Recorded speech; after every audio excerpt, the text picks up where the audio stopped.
From the continued story of Marvel's Blood Hunt, all will bow to the Lord of Vampires. Blade is Dracula's ultimate nemesis, the most formidable vampire hunter in the world. Blade is Brielle Brooks' father, the man who's training her to follow in his footsteps. But during the Blood Hunt, when day is night and all is not as it appears, these enemies may find their interests, however briefly aligned, for the fate of humanity. Dracula, Blood Hunt, Volume 1, Issue 1. Dracula declares that while the dawn may be ending, he arms himself not to aid its fallen, but to defend it. Donning his strongest armor and grasping his most formidable sword, he reminds himself of the strangest piece of arsenal yet to be claimed. With the sun vanished and vampires attacking worldwide, Dracula is the primary suspect for the chaos. However, recent events suggest that Dracula has been content with the vampire nation. Instead, the one leading the structure responsible for all-out vampire war is none other than Blade. While Dracula prepares for a ritual, a spy returns and is granted an audience with him. Feeling blessed to report directly to Dracula, she confirms that everything is in place for his arrival in Atlanta. However, she reveals the unrest has already begun with rumors of dissent both locally and overseas among vampires who perceive a shifting of tide. Dracula asserts that the potential traitors must be dealt with immediately, regardless of the root of their discontent. Dracula also inquires about Brielle Brooks, known as Bloodline, the daughter of Blade. The spy reports that Brielle Brooks is alive and unaware she's being watched. Dracula, adamant that there be no witnesses, orders the spy's execution to ensure secrecy regarding his plans. As Dracula emphasized the lack of time to deal with the additional loose ends, Dracula makes plans for his travel. In Atlanta, GA, before the death of the son, Brielle Brooks is chatting with her friends about school. Her friends express surprise that she has time to hang out with them, considering her usual commitments to hunting. Brielle, also known as Bloodline, has no powers until nightfall. Suddenly, just before entering school, she feels something stirring within her. Just as Bloodline looks up, she exclaims, "Oh no," feeling her powers surging within her as the entire sky goes black, signifying the disappearance of the sun. Brielle says, "I don't know. I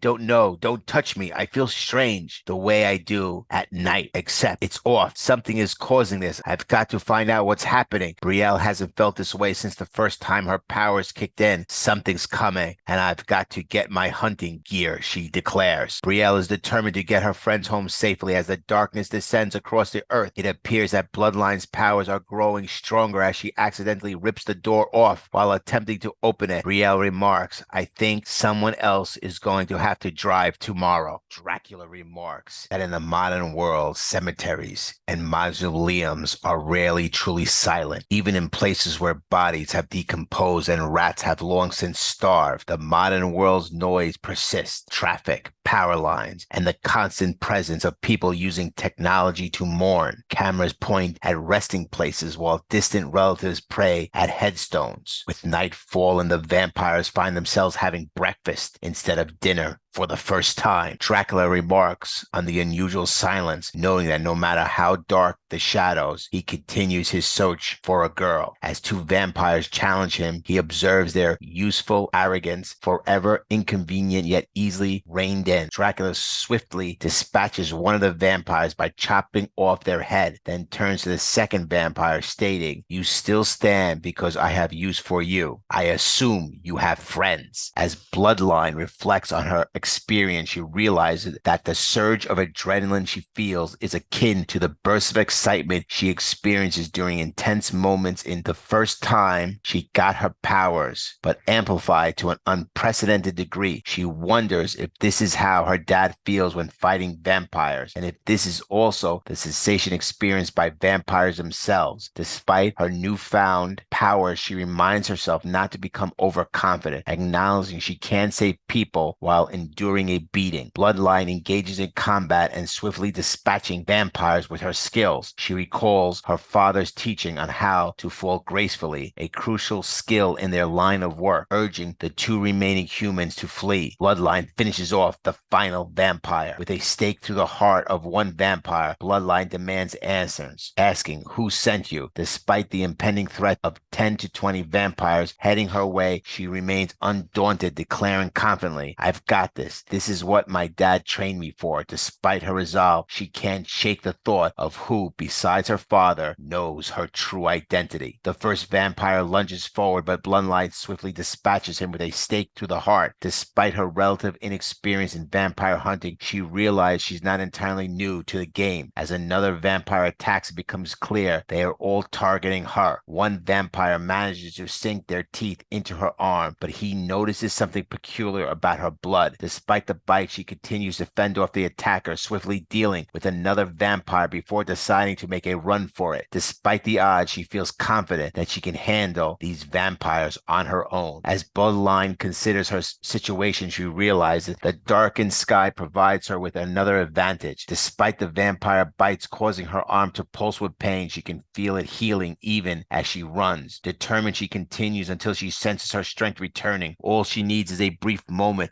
where the vampires lose sight of her. With each passing second, she feels herself healing, readying herself to turn the tables on her assailant. As Bloodline assesses her situation, she decides to take what she considers the cheapest shot she's ever taken in her life. Initially, she believes it will only buy her a few more seconds or perhaps a couple of hits on vampires surrounding her. Despite anticipating her eventual defeat, the momentum of the fight suddenly shifts, the number of vampires dwindling faster than she's working. Though outnumbered, she's realized she's not alone as vampires continue to leap at her. Despite the odds, she quickly stakes as many vampires as she can, determined to prevail against the overwhelming opposition. As Bloodline grapples with her chaos around her, a figure wielding a sword emerges from the shadows, swiftly cutting down 5 vampires in a single stroke. Witnessing this display of prowess, Bloodline realizes that her father, whom she always considered the best fighter she'd ever seen, may not necessarily be the most powerful. To her surprise, she spots Lord Dracula, the epitome of vampiric power, seemingly coming to her rescue. As Dracula intervenes, he advises Bloodline to arm herself. Surprised by his presence, Bloodline ponders his unexpected alliance with her against the vampires, but she realizes there's no time to dwell on it. Together, Dracula and Bloodline swiftly dispatch the 50 vampires blocking their path. Despite Dracula's formidable powers as a vampire villain, in this moment he proves to be an unexpected ally to Bloodline. With the immediate threat abated, Bloodline finally has a moment to process the situation, realizing the identity of her unexpected ally. She confronts Dracula, acknowledging him as the infamous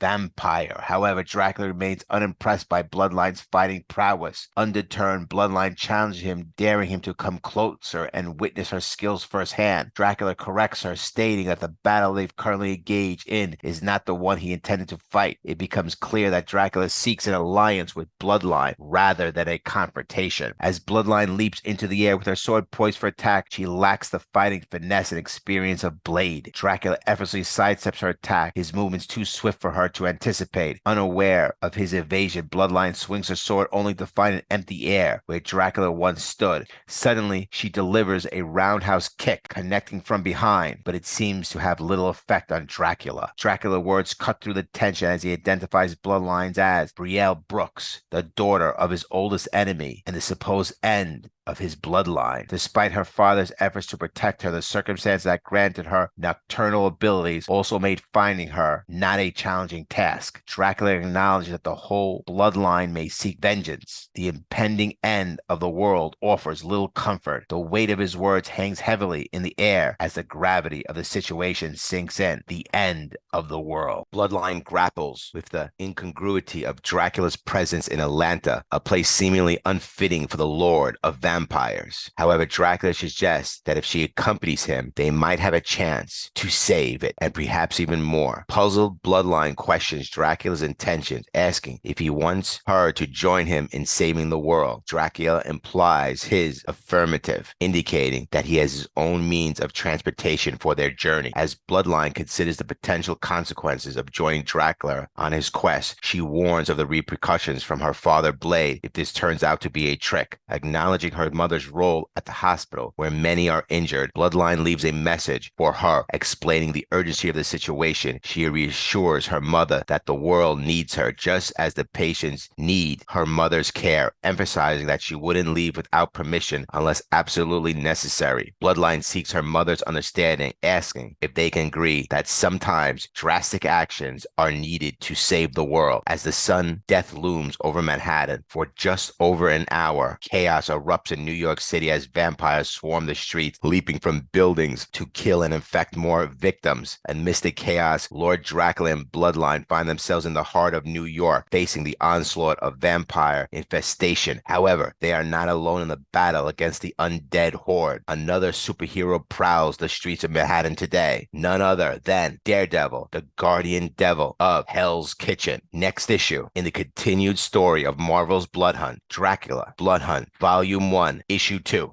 Dracula is the legendary immortal lord of the vampire who ruled his undead nation from his stronghold in Chernobyl. Brielle Brooks is the daughter of Blade, the half-human, half-vampire monster hunter. Brielle, aka Bloodline, inherited her father's superhuman strength, reflexes, and senses, and has been trained by him to defend herself and others against creatures of the night. This is a tie-in with Blood Hunt. A group of vampires led by Blade use dark force energy to blot out the sun, unleashing vampires upon the world. Dracula began preparations for a mysterious, mystic ritual to quell the rebel vampires. As part of his plan, Dracula sought out Brielle Brooks, warning her that the world will come to an end unless they work together. Brielle was reluctant to ally herself with her father's ancient enemy, but was whisked away by Dracula to New York City, where they met with other heroes to strategize. The events of this issue take place after Blood Hunt, issue number 3, Dracula, Blood Hunt, Volume 1, Issue 2. Blade's daughter, Brielle, has learned her father was behind all the chaos of the sun death. As the new lord of the vampire, she realizes that she would need to be the one to take him down. This prompts Brielle to run like hell. Yes, they were all heroes, but she didn't know any of them, except for Miles Morales' Spider-Man, who is a vampire turned to kill her initially. She knows that her dad has been a hero, and well, he's her dad, so that wasn't easy news to cope with or to believe. Brielle thinks to herself, it still takes a hot minute for my legs to remember that no sun in the sky means I'm not out of breath. I still want to collapse, but they're wrong or lying about my dad. However, I'm not about to drop on a strange street corner. She barely has a moment to process the recent events when she runs into more vampires. Through her tears over her father, she cuts through them. She starts by cutting one of them in half and then decapitates another and takes down the rest. Suddenly, vampires attack her from behind, biting and scratching her. Just then, somebody else swiftly takes out those two vampires. The help she gets in this fight is from the man without fear, Daredevil. Daredevil says, going after a kid, huh? Hope you didn't mind me chaperoning this dance, as he jumps down to assist Brielle. Suddenly, Daredevil takes down 6 vampires with kicks, punches, and throws. Using his senses, Brielle says, seeing heroes fight in person versus on TV means you see all the nuances that make them each special. Watching him move is like a bullet, so unlike Spider-Man or my dad. After Daredevil takes down the vampires, Brielle becomes protective, feeling let down by the adults around her. She tells Daredevil, don't make me fight you. I don't need another hero telling me I need to murder my dad. Daredevil is confused, not knowing who her dad is or who she is. Brielle knows Daredevil from TV, suddenly has an erratic heartbeat. She reaches for her serum pills, but can't take them in time. Before collapsing to the floor, she reveals, my dad is the new lord of the vampires, Blade. Daredevil was expecting Brielle to be out longer, but he had helped her get the serum pills before she fully passed out. Brielle says, good, they help when I lose too much blood or smell too much blood. It helps me keep control. Daredevil starts to ask questions. I assume that and your rapid healing has to do with your Blade being your father. Did Blade tell you that before or after telling you he was the lord of the vampires? Brielle responds, I call him Pops and he hates it. He didn't tell me that. Your friends did. Doctor Strange and Dracula and others. Daredevil interjects, I consider Doctor Strange a friend, but not Dracula. Brielle questions if Daredevil really doesn't know anything. Daredevil says, I know that the sun sun's been blocked from the sky. I know the smell of dark magic. I know my city is filled with hordes of vampires. Explain the rest to me. Brielle says, it turns out that between the sun vanishing, Dracula teleporting me from Atlanta to New York City, being attacked by my friend Spider-Man, and being told to go after my dad, I need someone to say I wasn't the weird one for stating the obvious, that something in the milk ain't clean. I just got my dad in my life. You know what the first thing I ever saw him do was? Save my life. He trained me to fight, but I'm supposed to believe he did all that just to hunt me down? Maybe he's got some kind of different plan, or some shapeshifter is playing games, but instead of even investigating, you know what they do? They go, oh hey, I just met you. This is crazy, but you should just trust us and just end your father. I don't even know any of you at all but Spider-Man, and he tried to kill me. What am I supposed to do? Daredevil says no one should have to make this choice so early into being a superhero. I'm sorry, because I know what you're experiencing from more than one perspective. You're being asked to be a hero. Really? I get it. What do you think being a hero is? You become someone who can do great things, powerful things. Maybe you start by defending people against bullies, bigger and bigger bullies. You fight villains, and some people think that's where being a hero ends, but it's not. It's the easy part, because at some point you are face to face with a villain you care about. Maybe it's a shapeshifter, or they can't control themselves, but you know what they're doing is evil. Daredevil continues, worse yet, maybe they really switch sides, and the only way to stop them is for you to step up because you love them. If you don't stop them, you decided you're okay, the ones you love being villains. You decided not to save the version of them that would hate who they've become. There's nothing I can say to make the choice easier, but I don't want to force you into making either choice. All I know is that running never saves the day. If it helps, I know what's it like on the other side too. I'm grateful my loved one stopped me. As far as I'm concerned, it's one of the greatest acts of love you can offer. Just then, someone else appears. It's not the same dark magic that blocked out the sky, but it's them, vampiric. Brielle thinks to herself, I know exactly who it was before he finished. One of the last people I wanted to see. Dracula appears, flying up in the air. He says, are you finished wallowing, girl? We have crucial work to do. Dracula continues, how easy it was to track you and Daredevil down. Keeping Brielle on a rooftop where vampires can easily sense her was foolish. He then demeans Daredevil, saying, I will assume your foolishness was due to lack of information. Now that you have that information, step aside. Daredevil responds, she doesn't want to go with you. Dracula retorts, the existence of your species, as you know, cares not what she wants. Daredevil says, if she needs to go to Doctor Strange, it won't be with you. Dracula replies, you speak as if you could stop me. The fight begins. Daredevil jumps high into the air using his senses and lands the first blow with a knee to Dracula's chin. He then follows over with a punch to the face, but then Dracula dodges a spinning kick and elbows Daredevil in the face. Playtime is over as Dracula catches Daredevil's leg and throws him into the wall. Dracula says, she has a job to do and your heroics are wasting time. Brielle says, stop this. If you want me to leave this rooftop, you'll back off. There are hordes of vampires to deal with. Then, showing her heroism, Brielle tells Daredevil, you can't save people if Dracula throws you off a roof. You don't need to save me from Dracula. You already done so much, Daredevil. Thank you. She turns to Daredevil and says, I'll go back to the sanctum. Daredevil has shown compassion and understanding to Brielle, where all the other heroes were giving ultimatums. Daredevil explained both sides and gave her the choice. While Dracula and Brielle head back to the sanctum, she wants to stop for a moment, check in with her mom. She still needs to make sure her mom knows she's in New York. Brielle steps aside to make a call and once again has to leave a voicemail. She tells her mom that she doesn't know if she wants to be a hero anymore after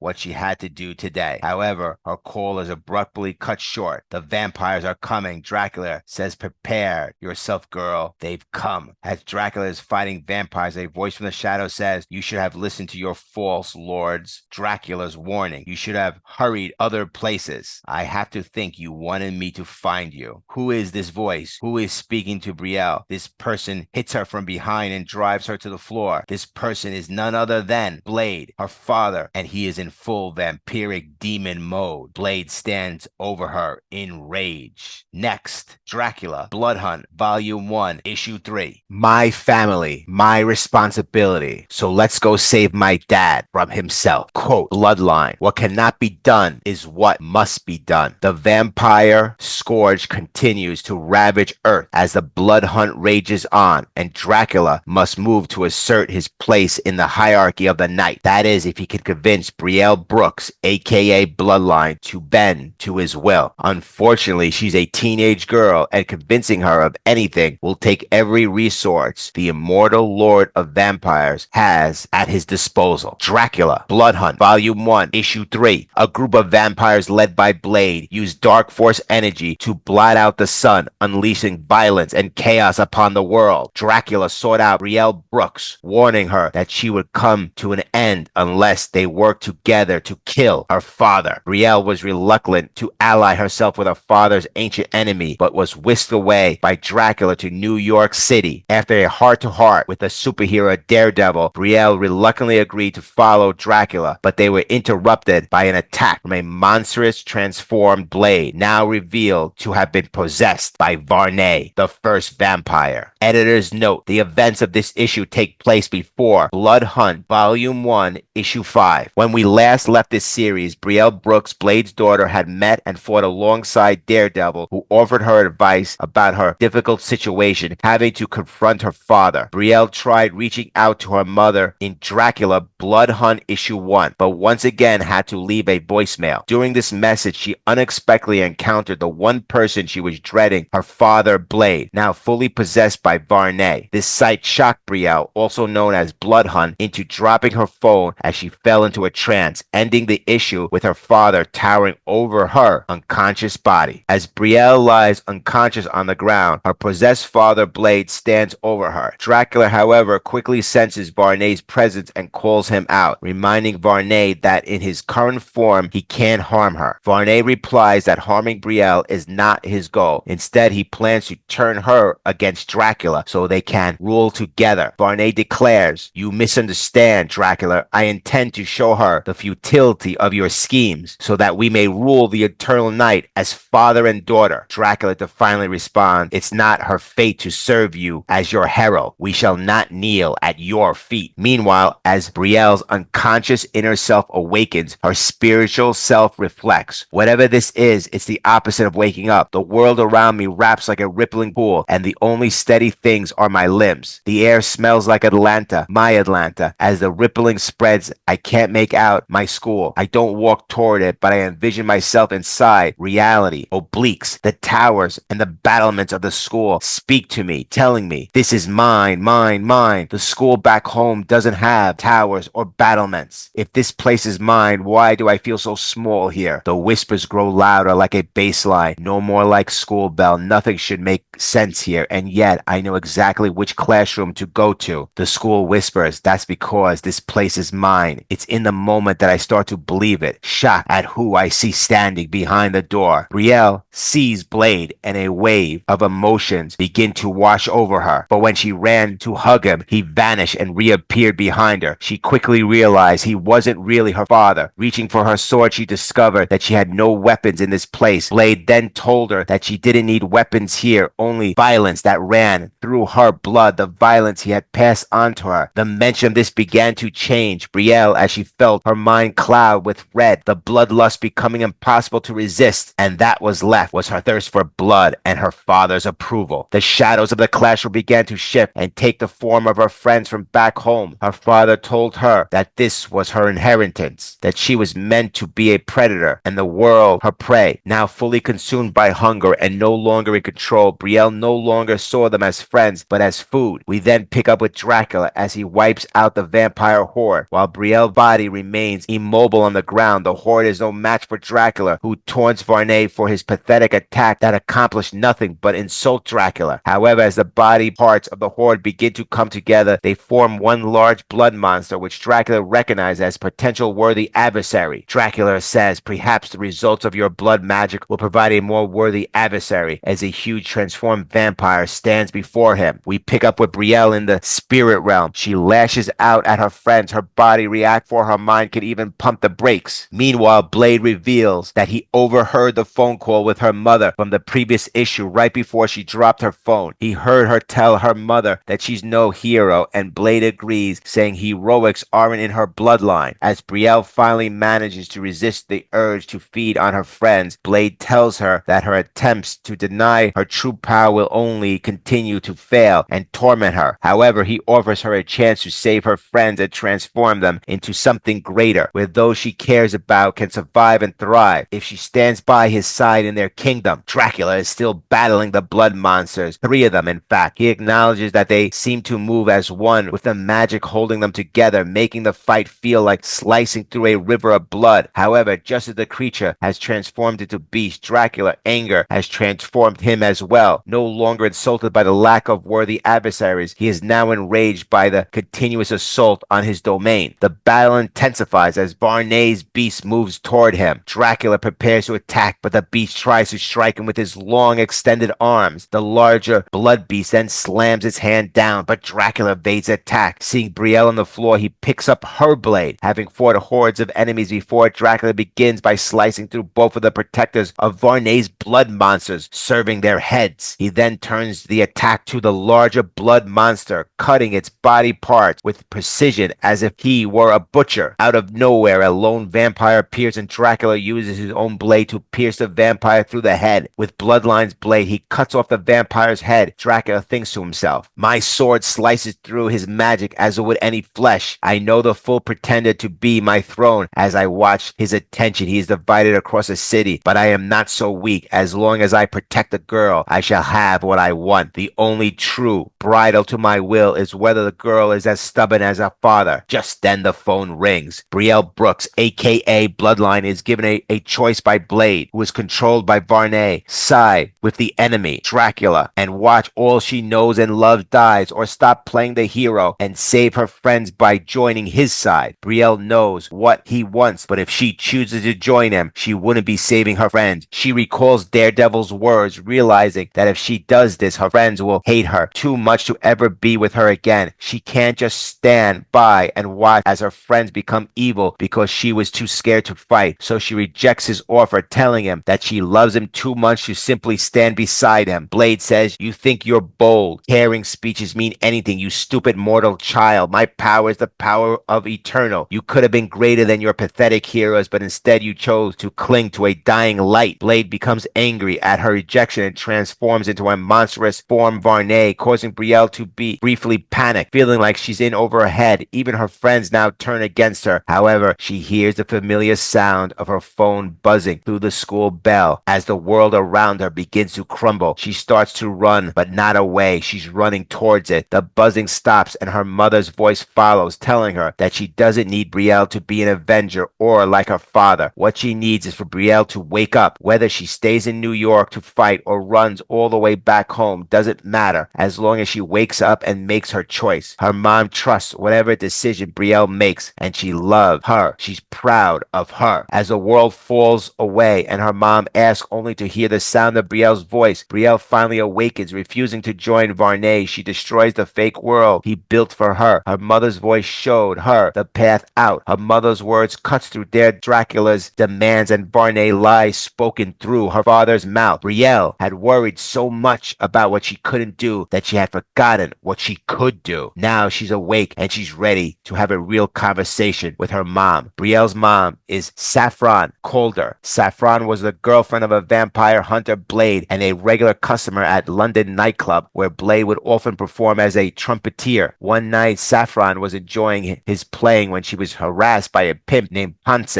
After Blade intervened on her behalf, the two became romantically involved. She would get irritated at him constantly leaving to take care of things, but she appreciated his heroic deeds and loved him nonetheless. Brielle says, Mom, it's me. I'm here. Don't hang up." Saffron, Brielle's mom, responds, "Baby girl, there's nothing on the earth that could make me hang up this phone." Brielle says, "I'm so sorry. I never should have left without telling you, but everything was going so wrong, and Dad, he's the—" Saffron interrupts, "Oh, trust me, when this is over, we'll talk about it, but you wouldn't have been the Brielle I raised you if you waited." Saffron continues, "I won't say I'm not scared for you, Brielle, but I'm your mother. I'm always scared for you. Just promise me whatever decision you make today, you do it because it feels feels right to you. Do that and I'll deal with being scared. Brielle replies, I love you, Mom. Okay, I'm going to make sure we both live long enough that I make you sick of hearing it all the time. Brielle, Mom responds, making me sick of you is the only thing I know you can't do. I love you. Dracula then says, I presume you've made your decision. Brielle says to Dracula, you're not trying to boss me around. Dracula replies, there's no. Brielle interrupts, that's not my father anymore, but that was my mother on the phone. It makes it a little easier. Dracula says, then rise. Brielle responds, I'd say thank you if I thought you cared. Dracula retorts, your family is hardly known for its manners. Brielle says, my family, my responsibility, so let's go save my dad from himself. Next, Blood Hunt, Volume 1, Issue 5.